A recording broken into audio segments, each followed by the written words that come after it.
تو پہلے سارے ہی اللہ کے ماننے والے تھے، موحدین تھے، پھر آہستہ آہستہ کرتے ان کے اندر شرک آنا شروع ہوا حضرت آدم علیہ السلام کی اولاد میں، حالانکہ ان کے پاس انبیاء کا علم بھی موجود تھا، اس کے باوجود وہ شرک میں پڑ گئے، کیونکہ کتابوں سے روگردانی کی، بابوں سے روگردانی نہیں کی، کتابوں سے کی۔ بابوں کو تو سر پہ بٹھایا نا، تو شرک کیا ہے۔ سورہ نوح کے اندر ہم پچھلی دفعہ ہم نے پڑھا تھا نا کہ پہلی دفعہ جو شرک شروع ہے وہ کیسے شروع ہوا تھا؟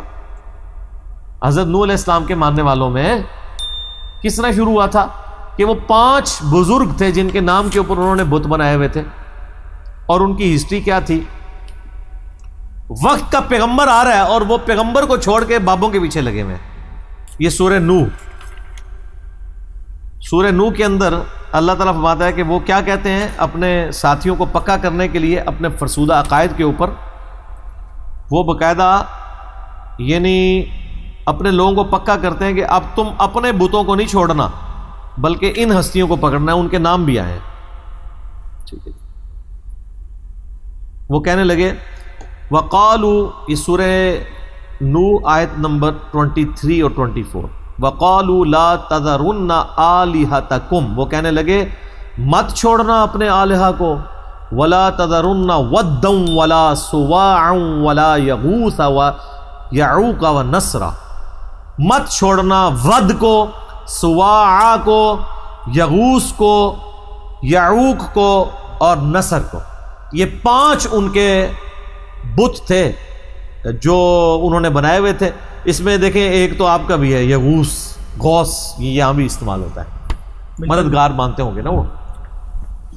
ان کا کوئی قصور نہیں، یہ 5 نیک بندے تھے۔ اسی کے کانٹیکسٹ میں صحیح بخاری میں ایک حدیث ہے کہ حضرت ابن عباس کہتے ہیں کہ یہ جو 5 بت تھے نا، یہ 5 نیکوکار بندے تھے جن کی تصویریں انہوں نے اپنے گھروں میں اور اپنی دکانوں میں لٹکائی ہوئی ہوتی تھی، اور یہ کہتے تھے ان کے پرانے بزرگ کہ یہ ہم نے تصویریں اس لیے لٹکائی ہیں کہ ہم ان بزرگوں کو یاد کریں کہ یہ کتنے نیک تھے، تو ان کی یاد ہمیں تازہ کرے گی، پھر ہم بھی اللہ کی طرف جائیں گے۔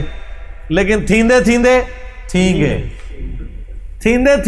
کیوں نہیں تھوڑی لینگویج اس طرح کی جی، کہتے نا تھیندے پہلے تصویر ٹنگی کہ نہیں جی ہم کو ان کی بات تو نہیں کر رہے، ہمیں ذرا جذبہ پیدا ہو کہ یہ بھی تو بزرگ تھے نا، تو کرتے کرتے وہ پھر ابن عباس کہتے ہیں پھر آہستہ آہستہ وہ تصویروں سے پتھر رکھے نشانی کے طور پہ، پھر بت بن گئے، پھر ڈائریکٹ ہی ان کو پوجنا شروع کر دیا۔ بات خدا کی نسبت سے شروع ہوئی تھی تو خدا نکل گیا باہر بزرگ کو، جیسے پیر نصیر الدین نصیر صاحب نے بھی کتاب لکھی ہے نا الجواہر التوحیدیہ فی التعلیمات الغوثیہ، شیخ عبد القادر جیلانی کی تعلیمات کی روشنی میں توحید کے موتی، اس میں وہ لکھتے ہیں کہ ہم کسی کو اونچا کرنے کے لیے اللہ کا نام اس کے ساتھ لگاتے ہیں، یہ ولی اللہ ہے، پھر کہتے ہیں آہستہ آہستہ اللہ تو ہٹ جاتا ہے، ولی رہ جاتا ہے پیچھے، جس دی وجہ سے انہوں نے اونچا کیتا ہوتا ہے اللہ تو سائڈ۔ اب دیکھیں یہ واقعی ولی کہتے ہیں، تسی ولیاں نو نہیں منتے، ولی رہ جاتا ہے، اللہ نکل گیا بچوں۔ اس کائنات میں بڑے سے بڑے بھی کوئی ہستی ہے، اس کا احترام کس کی وجہ سے؟ اللہ کی وجہ سے۔ جامعہ ترمذی میں حدیث ہے اللہ سے محبت کرو کہ اس نے تمہیں نعمتوں سے نوازا ہے، وہ ہے سب کچھ کرنے والا۔ مجھ سے محبت کرو اس لیے کہ میں اس کا پیغمبر ہوں، اور میرے اہل بیت سے محبت کرو کہ ان کی نسبت میرے ساتھ ہے۔ یعنی اہل بیت ہوں، صحابہ ہوں، اولیاء اللہ ہوں، فرشتے ہوں، انبیاء ہوں، ان کی محبت کس وجہ سے ہے؟ اللہ کی وجہ سے۔ اللہ ہی نکل گیا تو بزرگوں کو کیا کرنا ہے؟ چاٹنا ہے خالی۔ اور پھر بزرگوں کی تعلیمات بھی تو توحید کو اسٹیبلش کرنے کے لیے تھی نا۔ تو ابن عباس کہتے ہیں، اس بخاری کی حدیث میں آتا ہے کہ وہ پھر آہستہ آہستہ انہی کی پرستش شروع ہو گئے اور پھر بت بن گئے، اور اتنے بڑے وہ پکے بت بنے کہ وقت کا پیغمبر آگے بتا رہا ہے کہ یہ چھوڑ دو، وہ کہہ رہے ہیں اپنے بزرگوں کو مت چھوڑنا ود کو، سوا کو، یغوث کو، یعوق کو، نصر کو، لگے رہو۔ اور آج بھی یہی کرتے ہیں، ہم لوگوں کو کہتے ہیں کہ نبی علیہ السلام نے فرمایا، وہ کہتے ہیں نہیں نہیں نہیں نہیں، اپنے بزرگوں کو نہیں چھوڑنا آپ نے۔ سیم چیز، اس لیے میں کہتا ہوں مولوی اور بزرگوں کا فتنہ اتنا بڑا فتنہ ہے کہ پیغمبر کے مقابلے میں بھی جو فتنہ کھڑا ہوا ہے نا، وہ بھی بزرگوں کا اور علماء کا فتنہ ہے۔